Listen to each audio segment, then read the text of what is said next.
Bismillahirrahmanirrahim. Dear students, Assalamu alaikum. Hope you all are doing well. I welcome you all in this OSP session. Here, I'm your maths teacher Saima Zishan from Garrison Academy, Junior Campus, Gujranwala, Kent. I'm going to explain to you Grade 7, Week 3 Maths assignment.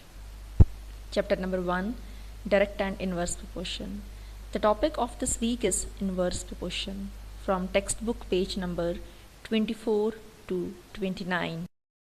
Objectives. At the end of the lesson, students will be able to find inverse proportion, identify variables which are inversely proportional to each other. Now let's take a recap. Direct proportion. As in the previous week you all have learnt about direct proportion. As one amount increases, another amount also increases at the same rate.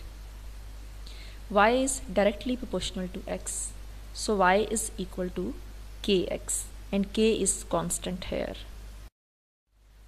Now, topic is inverse proportion. What is inverse proportion? If one amount increases, the other amount decreases at the same rate. So y is inversely proportional.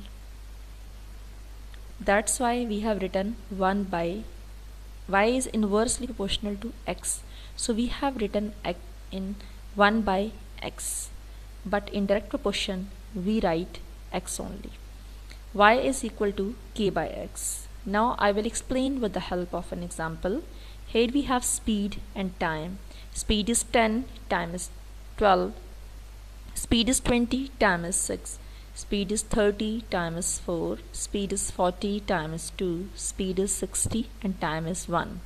So we noticed speed is increasing but time is decreasing proportionally. So this relationship is known as inverse proportion. Now I will explain inverse proportion by solving practice now 8. So question is, 4 identical taps can fill a tank in 70 minutes. Find the time taken for 7 such taps to fill the same tank. Method 1. Here are 2 methods. So method 1 is proportion method. Taps ratio time. 4 taps are taking 70 minutes. So how much time is required for 7 taps? One arrow is down, second arrow is up because this one is inverse proportion. And it will help us how we have to write in the form of fraction. Up to down mean we should write 4 by x, and down to up mean we should write x by 70. So 7x after cross multiplication, 7x is equal to 280. Now x is equal to 280 by 70, and after division answer is 40 minutes, means 40 minutes are required for 7 taps. Second method is unitary method. 4 taps take time to fill the tank is equal to 70 minutes. 1 tap takes time to fill the tank is equal to 70 multiplied by 4 is equal to 280. Beta, keep in mind, in direct proportion we were dividing for 1, but here in inverse proportion we are going to multiply. Now 7 taps take time to fill the tank, so 280 by 70 is equal to 40. In general, if y is inversely proportional to x, then which type of graph we can get? The graph of y against x. If equation is y is equal to k by x, it will be hyperbola, mean in the form of curve.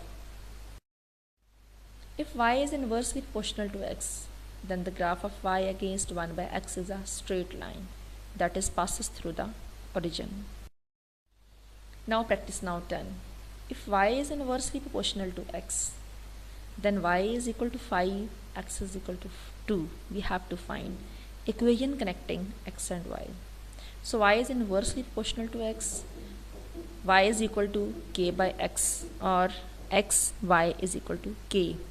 Now we should put the value x is equal to 2, and at the place of y put the value 5. 2 and 5 are multiplying and both are equal to 10. Now k is equal to 10. For the equation, we have to put back the value of k in the equation. So equation will be y is equal to 10 by x. Now the rest one parts we will find with the help of this equation. So part 1 is we have to find y when x is 8. So at the place of x, put the value of x. So after division, we can get answer 1.25. In third part, we have to find x when y is 10. Now put the value of 10 at the place of y. After cross multiplication, 10x is equal to 10, x is equal to 10 by 10. So after division, answer is 1, x is equal to 1. Now beta, this is your written task for this week. You have to solve these questions on loose sheet. Thank you and have a nice weekend.